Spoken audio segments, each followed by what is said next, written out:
Bom dia, meus amados irmãos e irmãs. Vamos abrir as nossas Bíblias aqui em 2 Tessalonicenses, capítulo 2. Vamos ler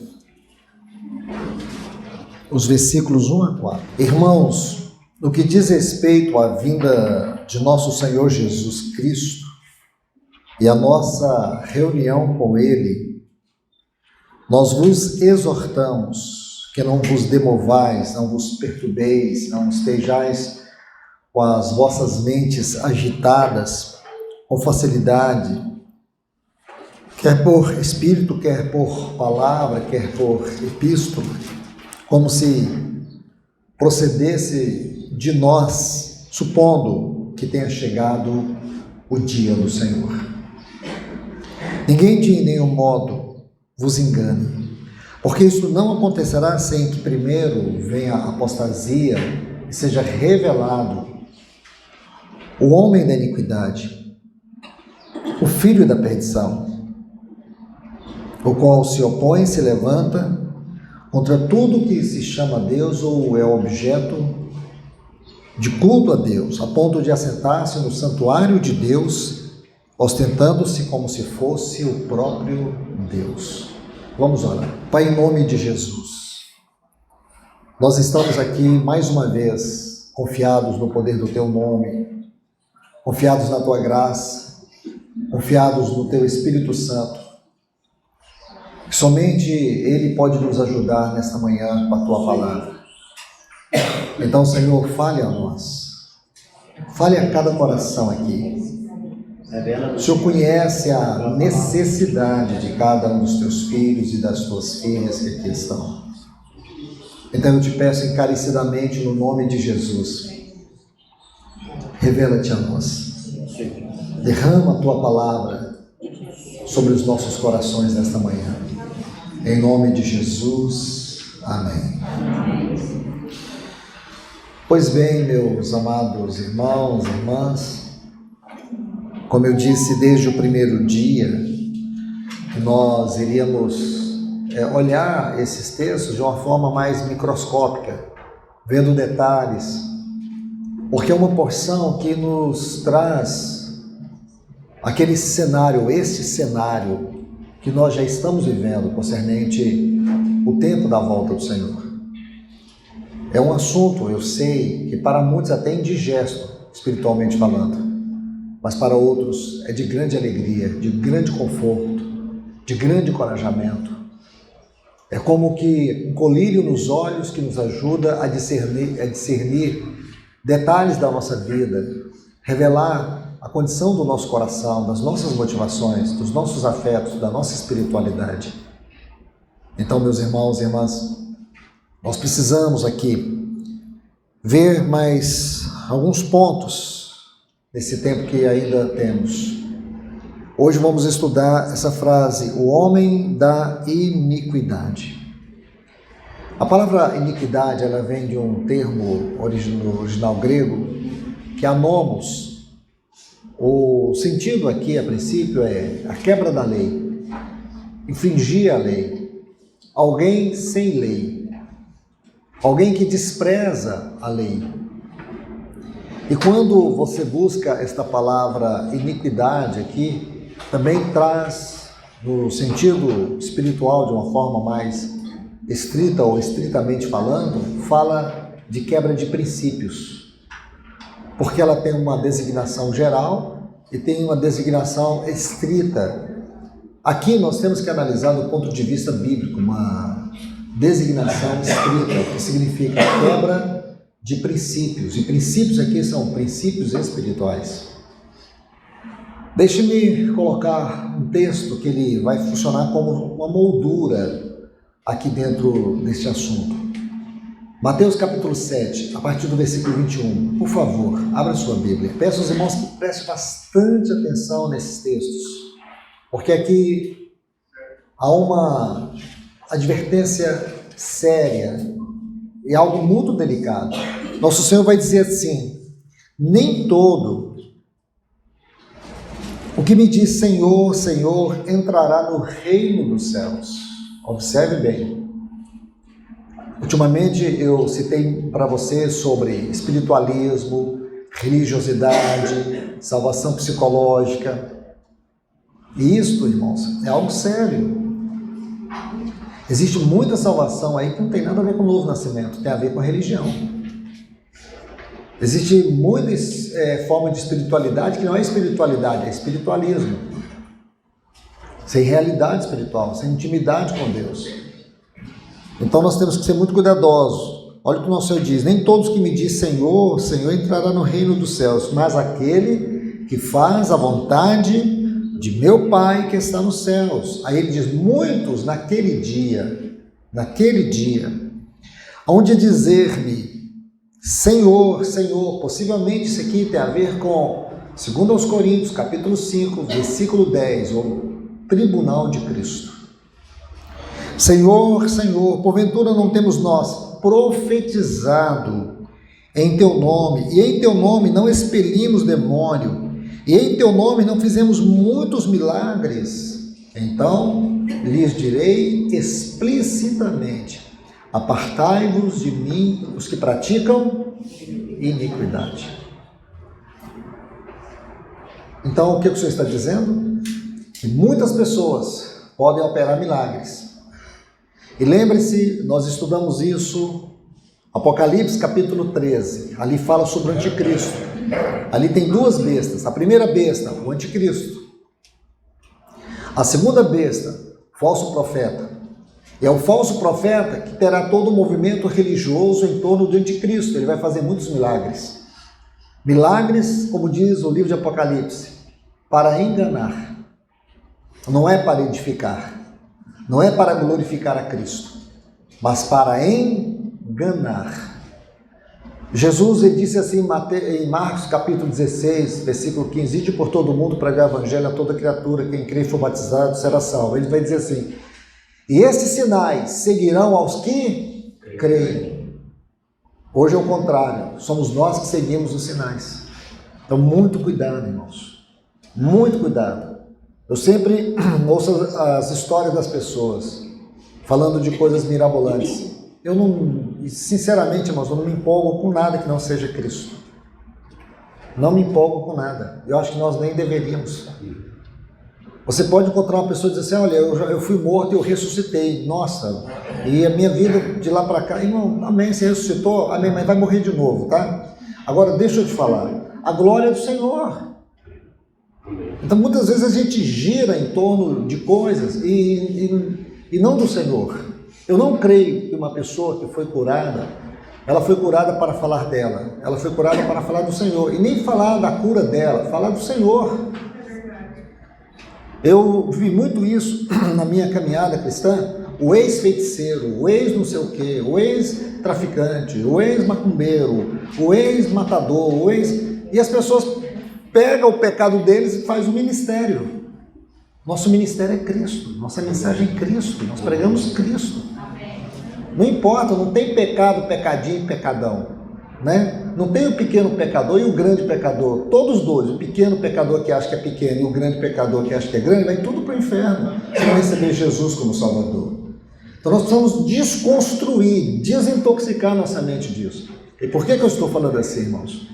Porque se há algo que ultimamente tem varrido o mundo dentro desse contexto de apostasia, é o engano, é a mentira, é o falso evangelho.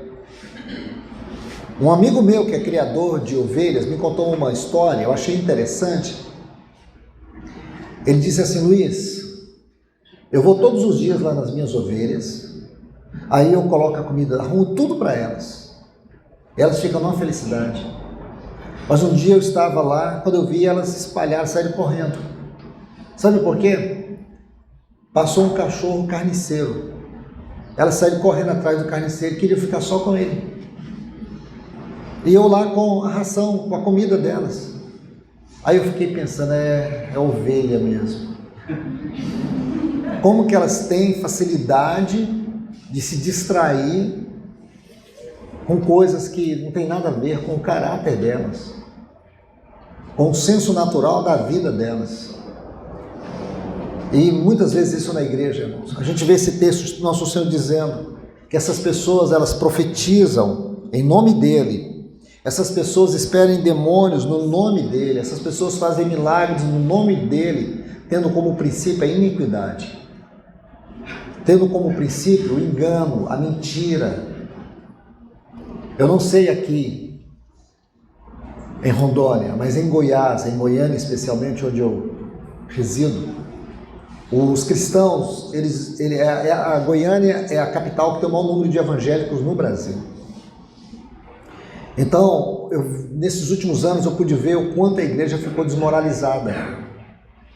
Quando houve a Covid, então toda a igreja se uniu e fez um grande movimento para expulsar o demônio da Covid da cidade. Fizeram movimentos lá que toda a imprensa reuniu e houve assim uma euforia muito grande, porque foi um movimento esplêndido, coisa linda de se ver. E aí eu disse assim para os meus irmãos, eu disse, o Senhor não está nisso. Aí alguém disse, Luiz, mas isso é lindo demais, olha, foi a primeira vez que a igreja fez isso. Pois é, fez isso pela Covid, mas nunca fez isso pelo Senhor. Nunca fez isso pelo Evangelho. Agora a Covid uniu as igrejas, a Covid quebrou as barreiras das denominações. Não tem coisa mais abençoada do que as Covid. Então, se é Deus que vai responder, ele vai dizer assim, então vou deixar a Covid aí, porque ela está transformando vocês. Aquilo que o meu filho, o meu espírito, a minha palavra não conseguiu, a Covid. Então, nessa ironia, os irmãos foram refletir. E começou a Covid, irmãos, como vocês sabem muito bem. Aí saiu assim, depois de uns 2 anos, saiu assim no jornal, a classe que mais perdeu os seus líderes foi a classe evangélica. Morreram mais pastores do que padres, do que médicos, foi dando a lista. O que mais morreu em Goiânia, de classe, como eles designaram, foram os pastores. Eram os mesmos que estavam promovendo os movimentos. E por quê, irmãos? Não discernir, não ter uma mente profética, um coração profético, não ouvir Deus, não compreender o que está acontecendo. Então entra nesta euforia de achar que nós temos o poder de manipular Deus. Deus é sério, Deus é santo. E aqui está, nós estamos estudando sobre o homem da iniquidade. Quem é esse homem da iniquidade? É o anticristo. Para nós entendermos o anticristo, eu já disse isso para vocês, temos que entender 3 coisas. O espírito, e ele já está hoje aqui, o espírito do anticristo já está no mundo. Ele só não tem autoridade sobre a igreja do Senhor, e quando eu falo de igreja, eu falo da igreja com I maiúsculo, eu falo da igreja no sentido mais elevado da definição, não igreja institucional, não igreja em termos de denominação, nada disso. Eu falo da igreja, o corpo de Cristo, aquele cujo cabeça está no trono e o seu corpo está na terra. E o espírito dele está no mundo. Todo o seu sistema já está organizado, todo o quebra-cabeça que compõe a sua plataforma, todas as peças estão devidamente encaixadas. Hoje nós vemos todo um sistema do mundo hoje operando com a motivação das trevas, de destruir. Nós vemos hoje o avanço da perversidade. Eu tenho dito para os irmãos homens, o nível de perversidade e a malignidade que anda no mundo hoje é tão grande que daqui a um tempo, e não vai demorar muito, nós vamos ter vergonha de dizer que somos homem. Sim, ainda mais se você disser que é um homem casado com uma mulher. Porque hoje o homem está sendo marginalizado, enquanto as mulheres estão sendo empoderadas.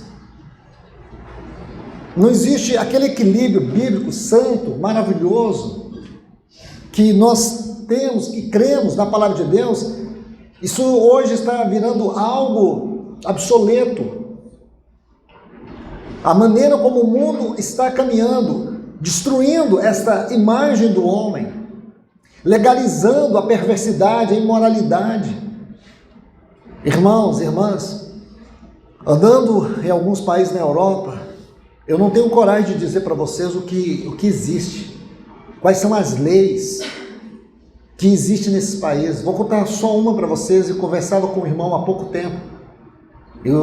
A sua filha mora na Alemanha, e ele me disse assim, que a sua filha, embora o seu esposo tenha um emprego, ele fala alemão, eles estão muito bem lá, já está tudo legalizado, trabalha, está a vida deles uma maravilha, exceto que a criancinha deles, quando ela tiver 3 anos, já começa o processo de escola. E o índice de abuso de crianças, de bebês nas escolas é algo assustador.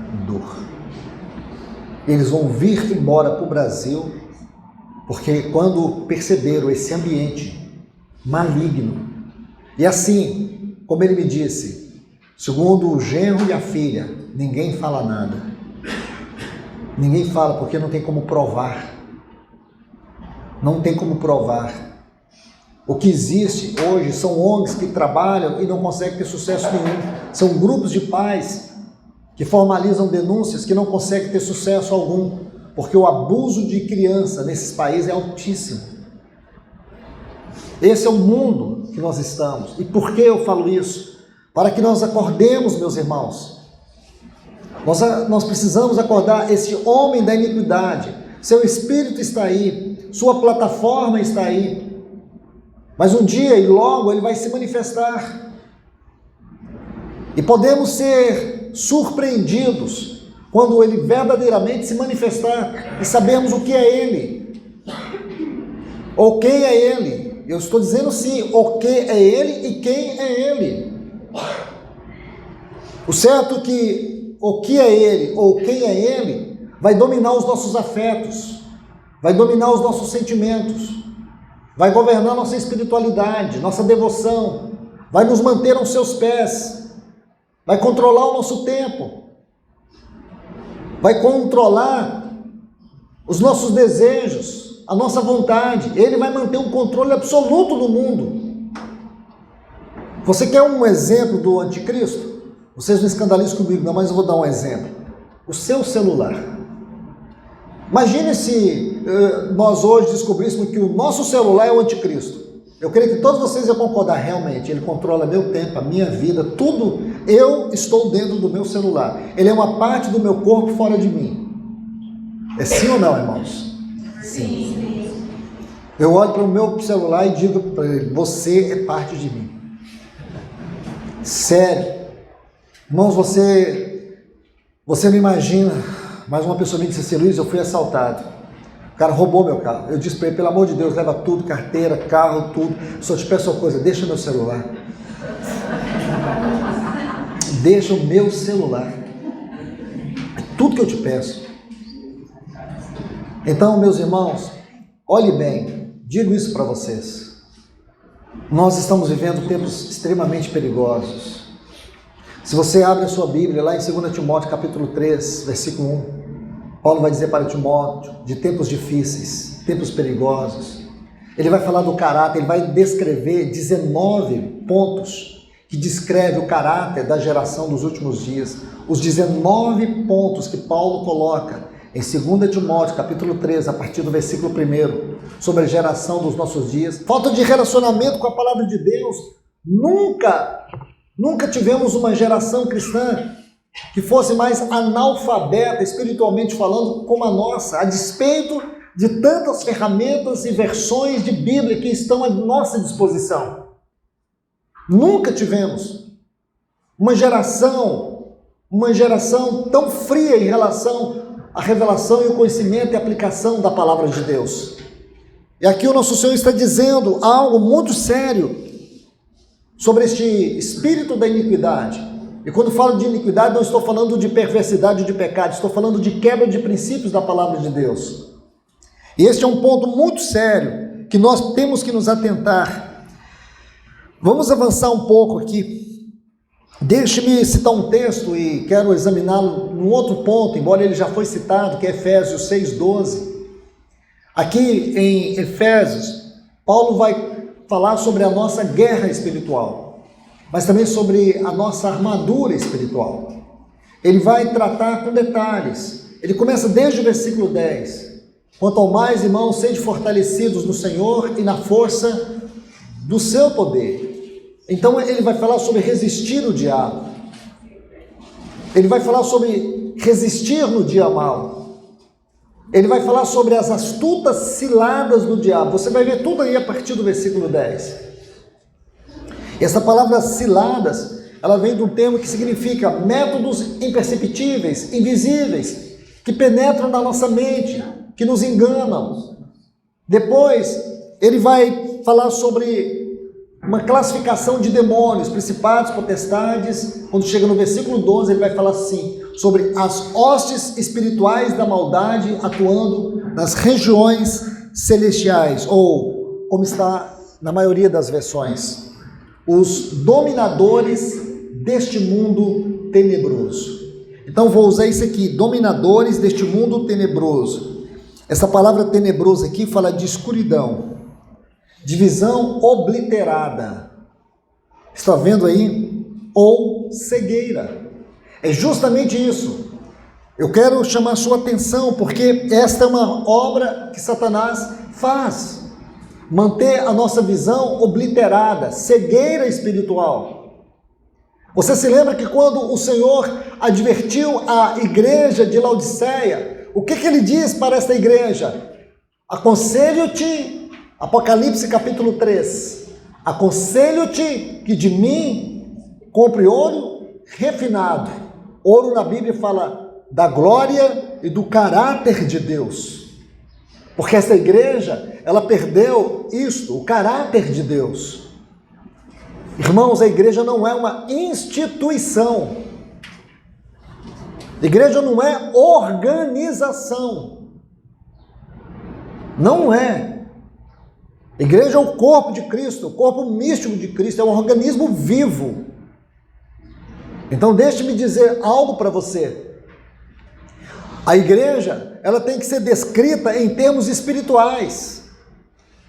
A igreja precisa ser definida em conformidade com a mente de Deus, em conformidade com a palavra de Deus.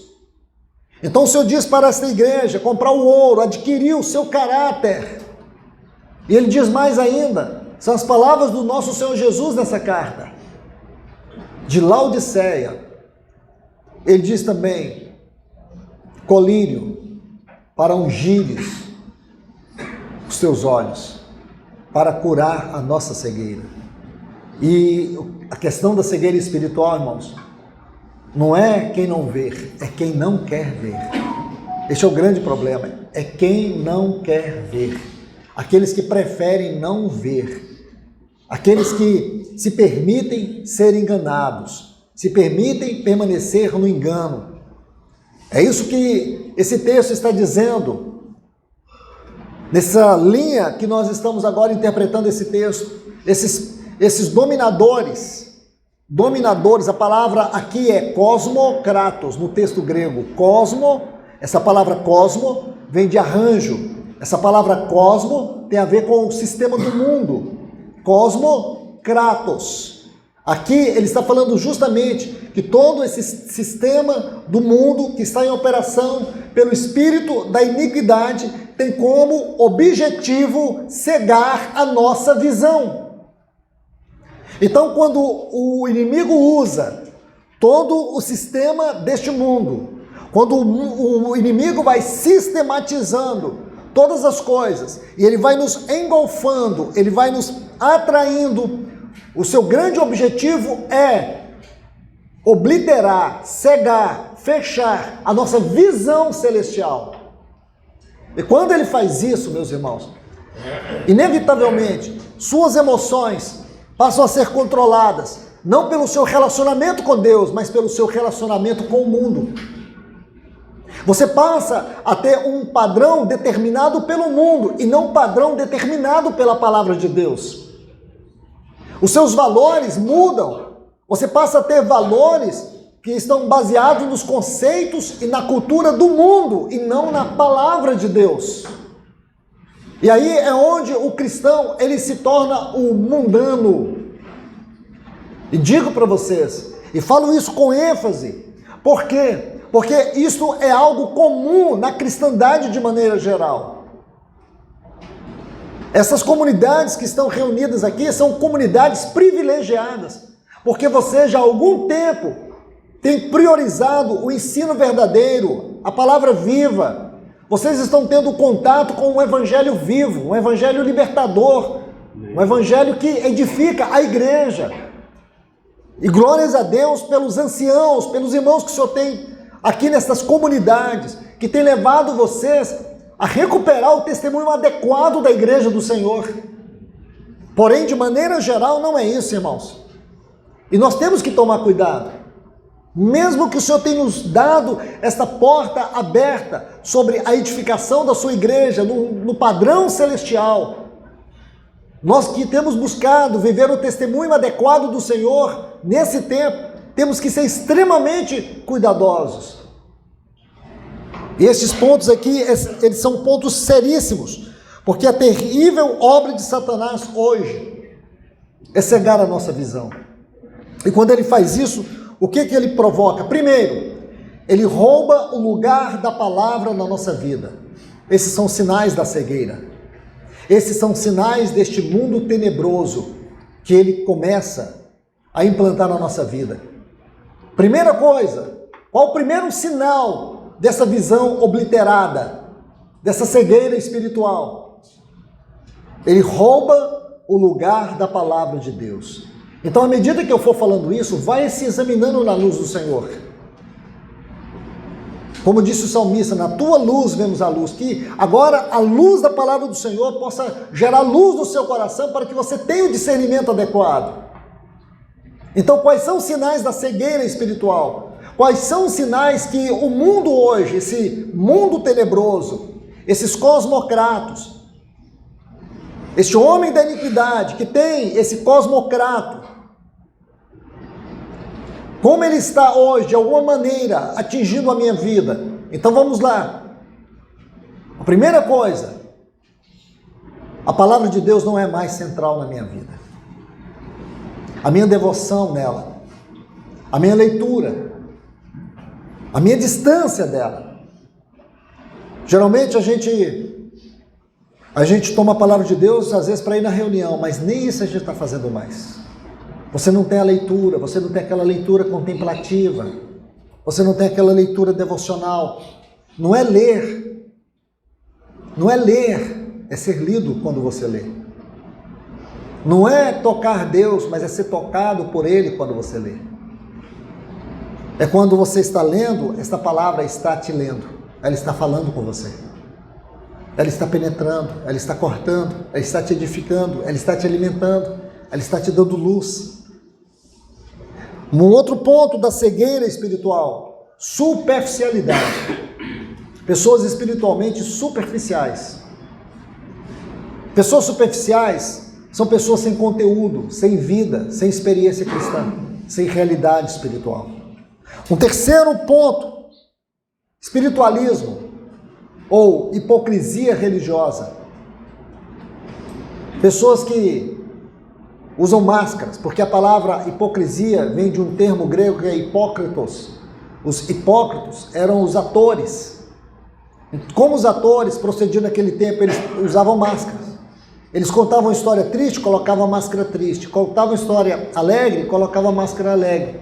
Aí eles faziam as pessoas rir e chorar de acordo com a máscara. Isso é hipocrisia. Da onde vem a palavra hipocrisia? Aqueles que usam máscaras. Nós temos que ser pessoas transparentes. Transparentes. Tem um irmão que eu tenho muito carinho por ele. E ele é administrador de uma empresa. E eu estava ali conversando com ele e disse: Luiz, você poderia ir comigo aqui? Eu vou dar uma palavra aqui para os funcionários. E eu fui com ele. E ele deu uma palavra para os funcionários muito bonita. Ele falou assim: olha, eu tenho por princípio ir nas reuniões para orar, buscar Deus. Gente, vocês têm que ir falando para os funcionários dele ali, você tem que buscar a Deus, encorajando eles. Vocês têm que ser isso, vocês têm que fazer isso, porque eu amanheço o dia, eu leio a Bíblia. E falou tanta coisa bonita, e deu exemplo dele, mais exemplo dele, o que ele fazia, como ele amava o Senhor e tal, e tal, e tal. Quando eu saímos dali, e eu sei como ele trata os funcionários dele. Ele é extremamente duro, extremamente implacável. Aí lá fora eu disse para ele: irmão, posso falar uma coisa para você? Ele disse: pode. nunca mais na sua vida pregue o Evangelho. Nunca mais você fale isso para essas pessoas. Sabe qual é a melhor maneira de você pregar o Evangelho? Como disse Agostinho, pregue o Evangelho. Pregue de verdade. Se possível, abra a boca. Se as pessoas não ler Cristo na sua vida, não importa o que você diga dele. E se o que elas leem na sua vida é o contrário do que elas ouvem na sua boca, você não está fazendo a obra de Deus, está fazendo a obra para Satanás, porque você está ensinando elas a não amar a Cristo. Essa é uma verdade, irmãos. Sabe o que 2 Coríntios diz? Que nós somos uma carta. Nós somos uma carta escrita, não com tinta, mas com sangue de Cristo. Nós temos que ser lidos. Nós temos que deixar Cristo ser visto na nossa vida. Cristo tem que ser visto na minha vida, a partir dos meus relacionamentos próximos, com os filhos, com o meu cônjuge. É aí que começa a vida cristã. É aí que começa o meu ministério. É aí que começa a minha vida de igreja. Fácil, irmãos, eu estar aqui, pregando para vocês palavras bonitas. Ninguém sabe quem eu sou. Ninguém me conhece dentro de casa. Não é verdade? Ninguém sabe. Minha esposa está me assistindo aqui pelo YouTube, ela deve estar pensando, seu hipócrita. Ah, mas é muito bonito, ele ali de trás do púlpito. Irmãos, mais do que isso, é Deus lá em cima. É o Espírito Santo que vê. Porque um dia você anda, e você olha para trás, sabe o que você deixa? Um rastro de morte, de vergonha, de falso testemunho. Sabe qual que é o nome disso? Hipocrisia. A hipocrisia, sim, é uma obra de Satanás. Não seja isso, meu irmão, minha irmã. Não seja isso, seja um culto a Deus. Seja um homem de Deus, uma mulher de Deus. Você pode dizer assim, irmão, mas eu não tenho seminário. Outros podem dizer, nem sei ler a Bíblia. Outros podem dizer assim, nossa, mas o que eu sei fazer? Não sei fazer nada. Já ouviu a história de John Egler? Quase ninguém conhece, né? John Egler. Se você procurar no Google, você vai encontrar. Mas vou te contar um pouquinho da história desse irmão. 1840 e poucos essa história, né? Está bem distante da gente. Ele morava ali na Inglaterra, em uma cidadezinha fria. E naquela manhã, irmãos, de domingo, o frio era tão grande, mas tão grande que ele pensou, não vou na reunião. Mas ele era diácono. Ele era diácono. E John Egler, o que aconteceu? Ele pensou, não, eu tenho que ir porque eu sou diácono e geralmente quando é assim quase ninguém vai. Então ele se propôs ir naquela manhã na reunião. Então lá vai John Egler. Quando ele chegou na congregação debaixo de neve, tinha mais ou menos umas 12 pessoas e um garoto de 12 para 13 anos. Era o único que não era convertido, era aquele garoto. Ele olhou para o lado, não tinha ninguém para pregar. Ele falou assim, nossa, eu vou ter que pregar. E ele não era pregador. Aí os irmãos olhando para ele, eles tinham duas alternativas. Dizer, irmãos, olha, vamos todos embora.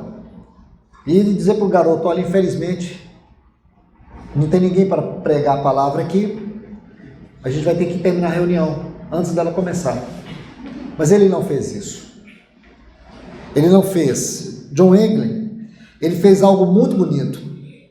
Eu quero ler o texto aqui que ele pregou. Isaías 45, 22.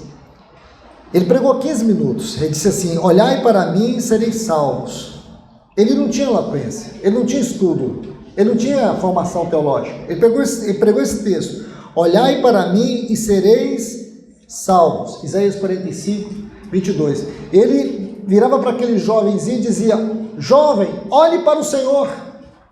Olhe para o Senhor. E ele pregando, dizia para o jovem, olhe para o Senhor. Ele falou isso umas 4, 5 vezes na mensagem. Terminou a mensagem. Acabou o culto. Vamos ver o testemunho desse jovem alguns anos depois.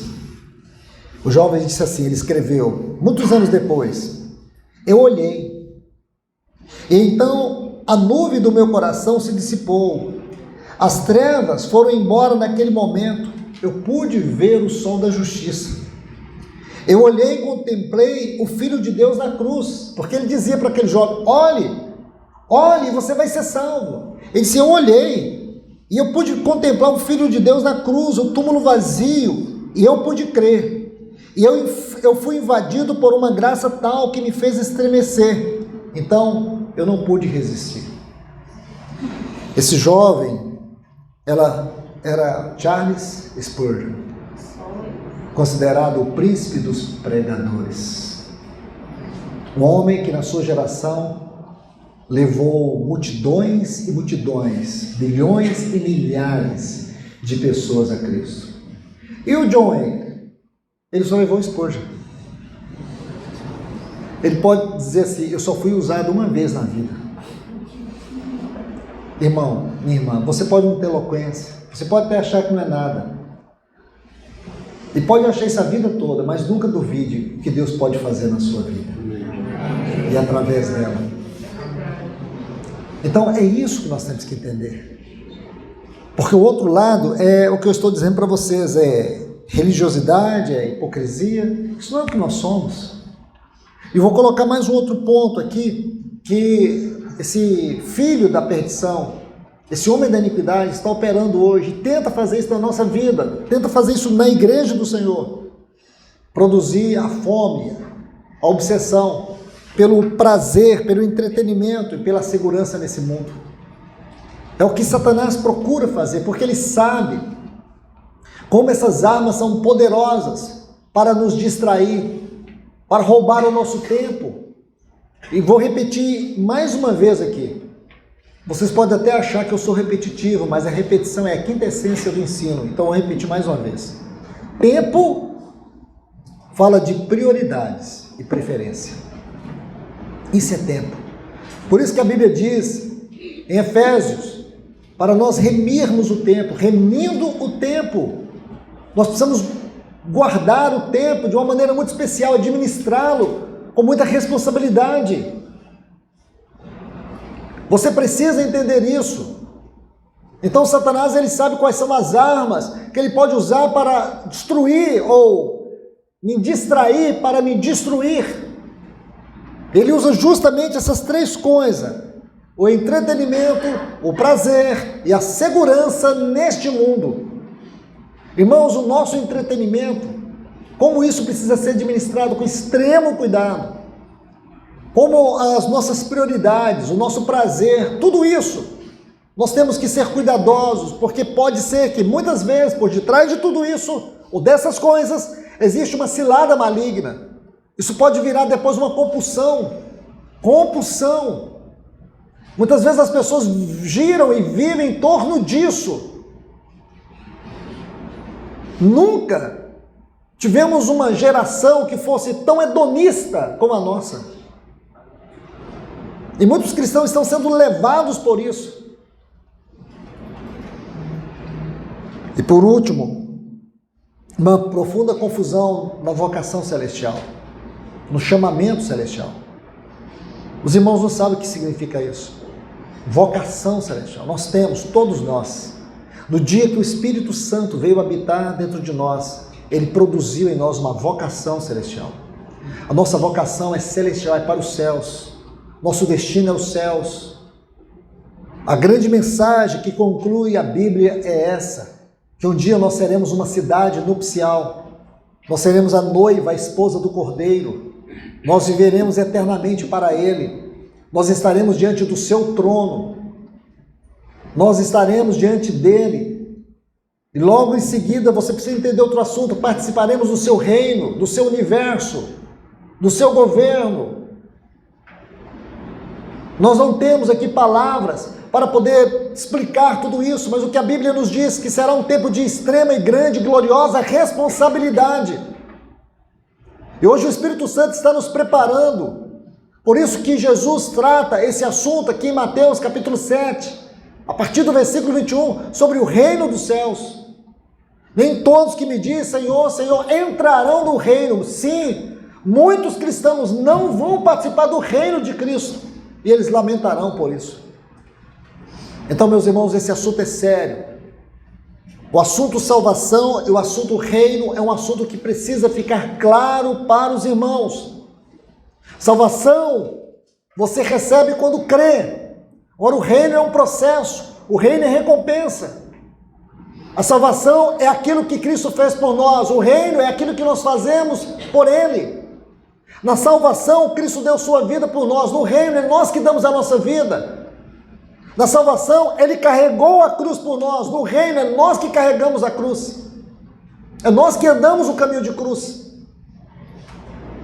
Entende? A salvação é a obra dele, o reino tem que ser nossas obras. Ninguém vai ganhar salvação por obras, nós ganhamos a salvação pelas obras de Cristo. Mas o reino tem que ser conquistado por esforço. E o reino tem 3 fases. A primeira fase é o tempo presente, onde o reino está sendo formado dentro de nós. Onde o reino está sendo formado dentro de nós. A segunda fase está lá em Apocalipse capítulo 20, que será o tempo do milênio, que é o tempo do reino, onde Cristo virá e vai estabelecer o seu reino aqui na terra, juntamente com a sua igreja. Satanás, com todos os seus anjos, serão aprisionados durante 1000 anos, e Cristo e a igreja vão reinar nessa terra. E a última fase é a esfera eterna, que são os capítulos 21 e 22 de Apocalipse. São as 3 fases do reino. Falei isso aqui bem superficial, irmãos, porque não dá para entrar. Se você ler Lucas capítulo 11, capítulo 17, nesses 2 capítulos, Jesus vai falar sobre a era presente do reino, porque o meu reino está dentro em vós. Então nós temos que entender, primeiro o reino está sendo formado dentro de nós. Aqui o Senhor está trabalhando o seu caráter, o caráter do seu reino. É aqui que envolve vida de consagração. É aqui que envolve a nossa renúncia. Aqui que envolve as nossas obras. No tribunal de Cristo não será julgado os nossos pecados. No tribunal de Cristo será julgado as nossas obras. Que é um capítulo para você estudar sobre isso. 1 Coríntios capítulo 3. Ele vai dizer justamente isso, a obra de cada um. Essa obra pode ser madeira, palha e feno. O que é madeira? É a natureza humana. O que é a palha? É a obra humana. E o que é o feno? É a glória humana. Então nós podemos ver aqui 3 classificações de obras que são reprovadas no tribunal de Cristo. Tudo que provém da natureza humana, da obra humana e da glória humana será reprovada. O fogo da justiça de Deus no tribunal de Cristo vai queimar. Mas o que será aprovado? Nosso Senhor vai dizer: o ouro, tudo aquilo que tem a ver com o caráter santo de Deus, com a glória de Deus. Prata, a obra de Cristo. Pedras preciosas, a obra do Espírito Santo. Tudo que for o caráter de Deus, a obra de Cristo e a obra do Espírito Santo que prevalecer na nossa vida, o fogo não vai queimar. O fogo só vai revelar a grandeza e a preciosidade daquilo que Cristo ganhou na nossa vida. Isso vai se revelar no nosso serviço a Ele. Então vocês estão entendendo, irmãos?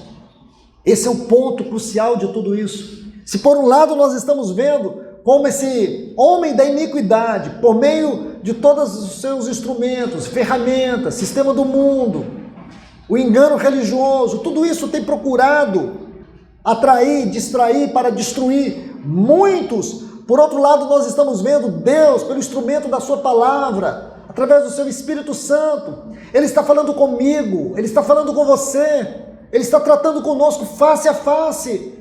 Ele está mostrando para nós que chegou um tempo, e esse tempo é agora, que Ele está separando a sua igreja de maneira especial. Ele está chamando ela para um plano mais alto. Ele está falando com ela de uma maneira gloriosa. Para quê? Para primeiro arrebatar o seu coração para os céus.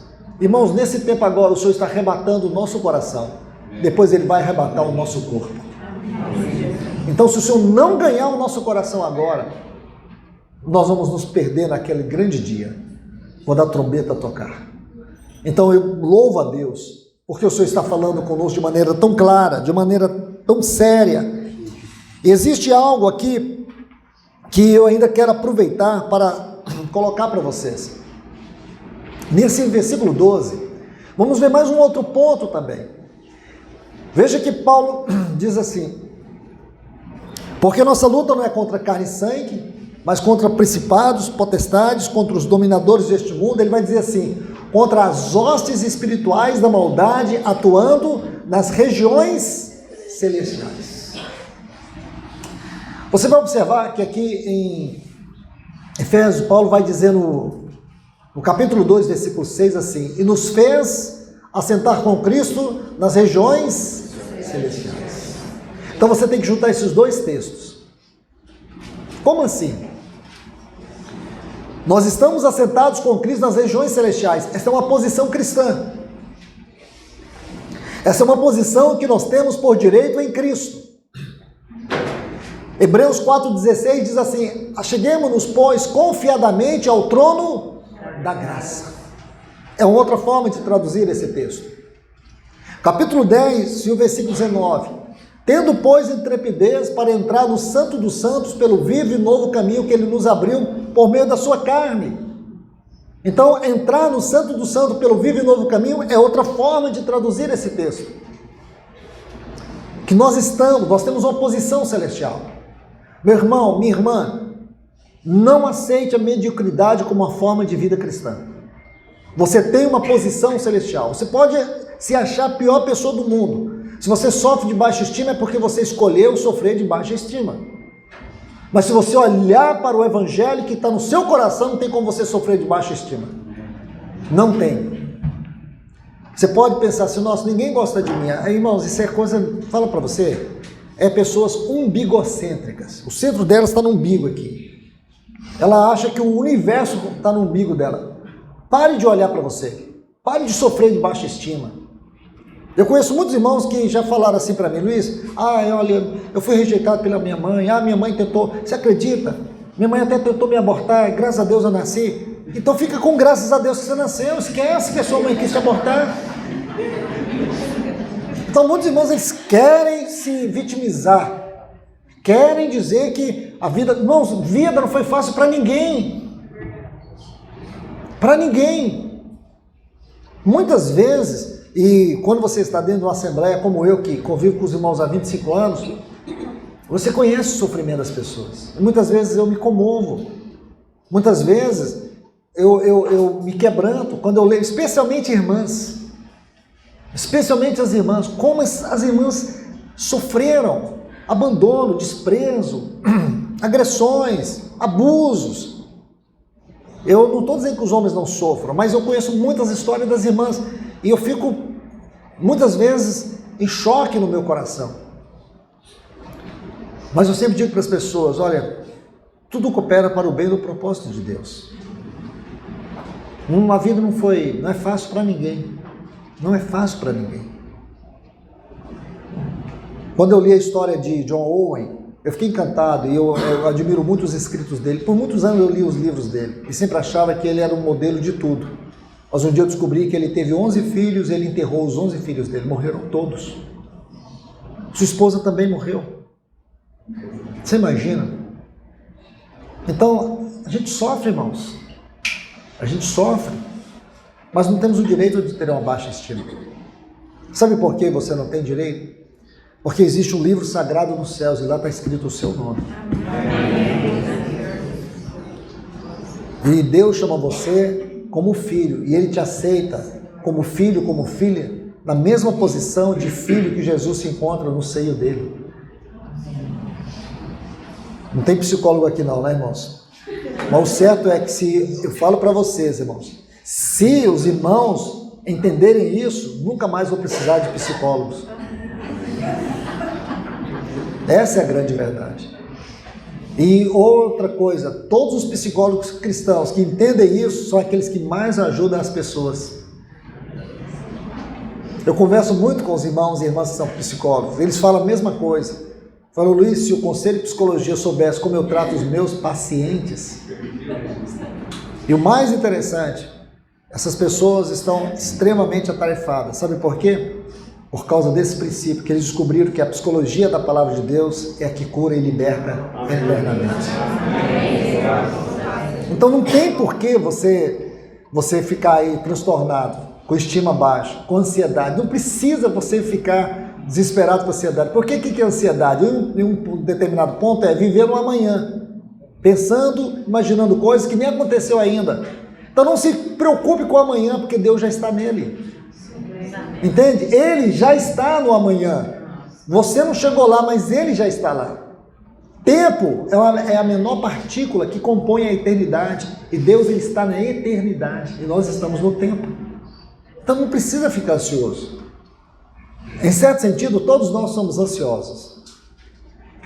Por causa da insegurança da nossa própria constituição carnal. Mas, por outro lado, nós temos que entender, meus amados irmãos e irmãs, que a ansiedade, quando ela passa desse limite, ela já provoca problemas psicossomáticos. Soma, que é corpo. Já o corpo começa a sentir aquilo que a mente sofre. Então vamos lá, vamos entender esses dois textos. O primeiro ponto aqui, veja que nas mesmas regiões celestes, onde nós estamos assentados em Cristo, é nas mesmas regiões celestiais que nós lutamos. Como assim? Eu vou explicar isso bem claro para você. Quanto mais você entender, quanto mais você viver, quanto mais você aprender a desfrutar Cristo nas regiões celestiais, aí você vai ver que você entrou na verdadeira guerra. Não estou desestimulando você a não viver assim. Pelo contrário, não viver assim é viver um estado de derrota e fracassos contínuos.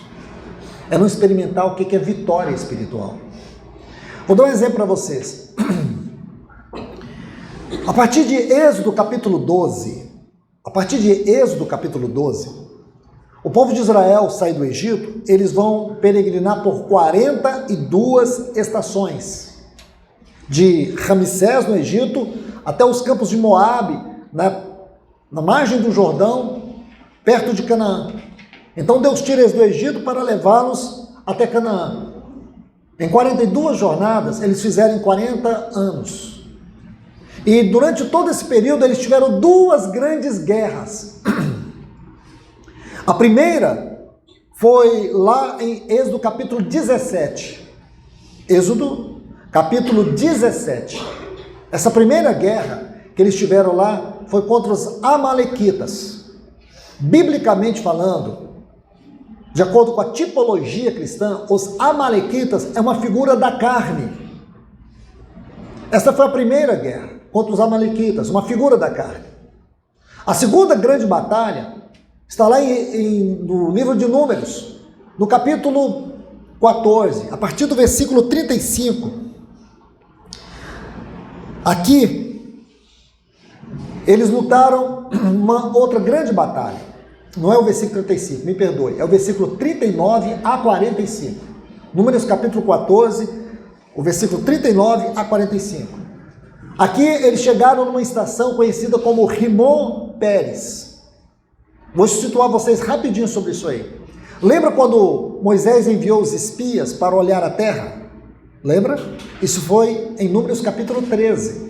O nome dessa estação é Ritma.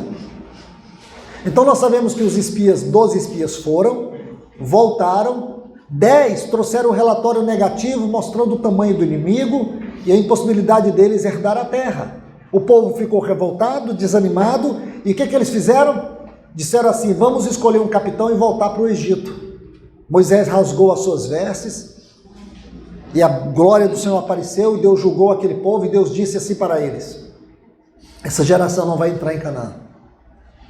Não vão entrar em Canaã. E eles ficaram 38 anos a mais, já tinha passado 2 anos, 38 anos dando volta em círculo. Até aquela geração desaparecer, uma nova geração amadurecer e entrar na terra. Então isso foi sério, irmãos. Apenas Josué e Caleb não participaram desse movimento de covardes. Agora deixa eu dizer algo para vocês. Quando termina essa estação, eles vão para essa outra estação chamada Rimon Pérez. E aqui, sabe o que eles fizeram? Eles levantaram. Aí no versículo 39 até o 45 de Números 14, você vai ver isso. Eles se levantaram para poder lutar. E quando eles foram, diz a Bíblia que eles foram derrotados. E aqui é uma outra lição espiritual. Qual é o problema aqui? Ego. Então as duas lutas, grandes lutas e batalhas que Israel teve que enfrentar foi contra a carne e contra o ego. E se você olhar, nós também, em toda a nossa vida natural, toda a nossa vida cristã, no sentido natural, nossas duas lutas é contra a carne e contra o nosso ego. Mas quando você amadurece, quando você entende que você está com Cristo nos lugares celestiais, quando você começa a viver maturidade, quando você começa a viver a experiência nos lugares celestiais em Cristo, quando você já venceu a carne, é claro que essa luta não para, a luta do ego também não para, mas isso para você não é mais algo que te aflige, você sabe quais são os seus pontos fracos, sabe lidar com isso diante do Senhor. Então agora você começa a viver uma vida no plano mais alto, a experiência nos lugares celestiais. Aí você vai enfrentar a verdadeira batalha. Por quê? Porque quando Israel entrou em Canaã, sabe quantas batalhas Josué teve que enfrentar? Está lá no livro de Josué, no capítulo 12. Ele teve que lutar contra 31 reis. 31 inimigos. Agora, não é interessante? Durante toda a peregrinação tiveram que enfrentar 2 grandes inimigos. Mas quando chegou em Canaã, tiveram que lutar contra 31 inimigos. O que é Canaã do ponto de vista espiritual? É a nossa plenitude em Cristo. Quando você chega nessa plenitude em Cristo, que é uma figura dos lugares celestiais, aí que você vai enfrentar a grande batalha. Só que você vai ver que contra os 31 reis, Josué foi o vencedor. Quando você está em Cristo nos lugares celestiais, não há caminho de derrota, há o caminho do triunfo, por causa da vitória de Cristo. Então esse é o grande segredo, essa é a grande experiência. Então o Senhor, nesse momento exato, aqui já estou concluindo a palavra, Ele está fazendo essa obra em nós, para imprimir esse caráter de vitória, nessa experiência de plenitude espiritual. Eu digo muito isso para os irmãos hoje. Irmãos, nós andamos, chegamos até aqui, e existe uma forte sensação, e não é da minha parte, é da parte de muitos e centenas de irmãos, de que nós estamos muito próximos da volta do nosso Senhor. Estamos vendo as profecias se cumprir diante de nós. Como que a gente vai retroceder agora? Como que nós vamos esfriar diante do Senhor? Como vamos aceitar a apostasia como condição normal? Não. Vamos buscar um avivamento. Busca o avivamento de maneira pessoal. Não espera alguma coisa acontecer aqui dentro, não. Busque para acontecer na sua vida. Muitos irmãos estão orando sobre avivamento, nem sabem o que estão orando. Passe a orar pelo avivamento na sua vida. Estão entendendo? Ore para que aconteça com você. O Senhor quer fazer na sua vida. Quando cada irmão, cada irmã começar a pedir a Deus, Senhor, traz um avivamento na minha vida. Fazer isso com compromisso, nós vamos começar a experimentar algo muito especial da parte do Senhor. Porque do contrário, vamos ficar igual aquele paralítico do tanque de Betesda, em torno daquele possível milagre ali. O milagre estava diante dele, ele estava olhando ainda nas águas e ainda murmurando, estou aqui há 38 anos e ninguém me joga nessa água. Então a gente quer ver alguma coisa acontecer do nosso lado. Não é isso, irmãos. Tem que acontecer algo, não é do seu lado, tem que acontecer na sua vida. É dentro de você. Você tem que fazer essa oração, Senhor, aviva-me. Aviva a minha vida, Senhor. Aviva meu coração. Incendeia o meu coração, inflama o meu coração de amor por Ti, de amor pela Tua palavra. É disso que nós estamos precisando. Porque do contrário, irmãos, esse homem da iniquidade está aí, com todo o seu império, com todo o seu sistema, para destruir a nossa devoção, o nosso amor, a nossa fé, por meio deste mundo tenebroso. Mas graças a Deus, o Senhor tem enviado para nós a sua palavra, e que essa palavra venha penetrar nos nossos corações. Amém. Que Deus os abençoe. Graças a Deus. Muito obrigado, Senhor. Pai, nós te louvamos e te agradecemos em nome de Jesus. Senhor, continue falando com a tua igreja aqui neste lugar, Senhor. Fale com cada vida nesta hora. Fale com os teus filhos, com as tuas filhas. Ministre aos seus corações essas verdades. Que o Senhor possa impressionar o Senhor mesmo pela Tua palavra no coração deles. Que todas estas advertências, Senhor, possa permanecer nesses corações, falando, tratando, cuidando, protegendo e avivando. Aviva a minha vida, Senhor. Aviva a vida dos meus irmãos aqui, das minhas irmãs. em nome de Jesus. Que o Senhor possa inflamar o nosso coração de amor e zelo por Ti, de saber que nós estamos nos lugares celestiais. Leva-nos a viver a vida cristã num plano mais alto. Ajuda-nos, Senhor, nesta hora. Nós te pedimos em nome de Jesus. Amém.